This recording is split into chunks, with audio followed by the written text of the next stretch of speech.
Hello મિત્રો, આ વિડીયોમાં આપણે જોવાના છીએ ધોરણ 11 માટે ઇંગ્લિશના મોસ્ટ આઈએમપી મટીરિયલ પ્રથમ પરીક્ષા માટે. બધું જ આઈએમપી મટીરિયલ જે ઇંગ્લિશનું છે, એસે, રિપોર્ટ તમામ જે છે એ આપણે એક જ વિડીયોમાં જોવાના છીએ. તો ચેનલ પર નવા હોય તો ચેનલ સબસ્ક્રાઈબ કરી દેજો અને તમારા માટે ઇંગ્લિશનું આપણે પેપરો મૂકેલા છે પાછલા વર્ષોના સોલ્યુશન સાથે. તો એ વિડીયો ચેનલ ઉપર છે, એક વખત જઈને જોઈ લેજો. એનાથી તમારી ગ્રામરની પ્રેક્ટિસ થઈ જશે અને કેવું આવે છે, શું પૂછાય છે એનો તમને ખ્યાલ આવી જશે. આઈએમપી પેપર તરીકે તમે એનો ઉપયોગ કરી શકો છો.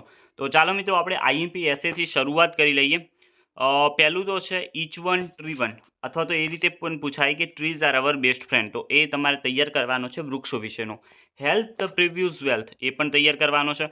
The importance of sports in education, your favourite sport person, yoga a golden key to good health, એ તમારે તૈયાર કરવાનું રહેશે.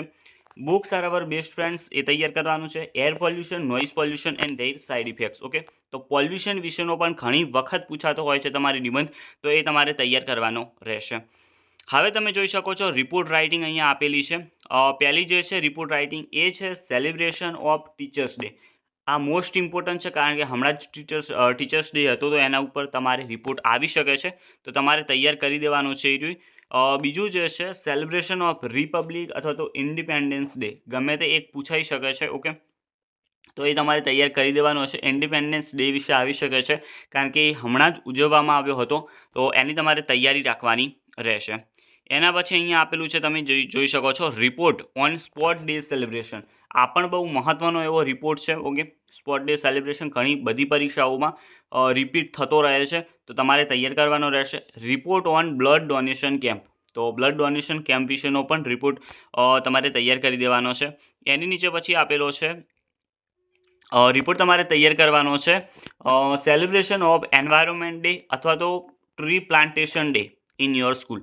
તો પર્યાવરણ દિવસ વિશે તમારે જે છે રિપોર્ટ તૈયાર કરવાનો છે. ઈમેલ રાઇટિંગ તમે જોઈ શકો છો, અહીંયા બહુ ઇમ્પોર્ટન્ટ એવા ઈમેલ આપેલા છે. પહેલો ઈમેલ અહીંયા આપેલો છે email four inviting your friend in your birthday party. તો બર્થડે પાર્ટી વિશેના ઈમેલ ઘણી વખત પૂછાતા હોય છે. એના પછી નીચે અહીંયા ઈમેલ આપેલો છે, તમે જોઈ શકો છો email about replacing mobile, TV, any device on online shopping website. અહીંયા તમારે મોબાઈલ રિપ્લેસમેન્ટનો પણ ઈમેલ આવી શકે છે, ટીવી રિપ્લેસ કરવાનો ઈમેલ આવી શકે છે, કોઈ વસ્તુ ડેમેજ થઈ ગઈ છે તો એના ઇન્ક્વાયરી માટે પણ ઈમેલ આવી શકે છે. તો બહુ ઇમ્પોર્ટન્ટ છે, મોસ્ટ આઈએમપી ઘણી વખત આ જ પૂછાતો હોય છે તમારી પરીક્ષામાં. અને છેલ્લે આપેલો છે email to ask health of once father અથવા તો મધર, અથવા ગમે તે પાછળ આપેલું હોય, પરંતુ હેલ્થ જે પૂછવાની હોય છે એના વિશેનો પણ ઈમેલ તમારે આવી શકે છે. તો એની પણ તમારે તૈયારી રાખવાની છે. આનું ફોર્મેટ તમને આવડવું જોઈએ કે કઈ રીતના ઈમેલ લખવાનો હોય છે.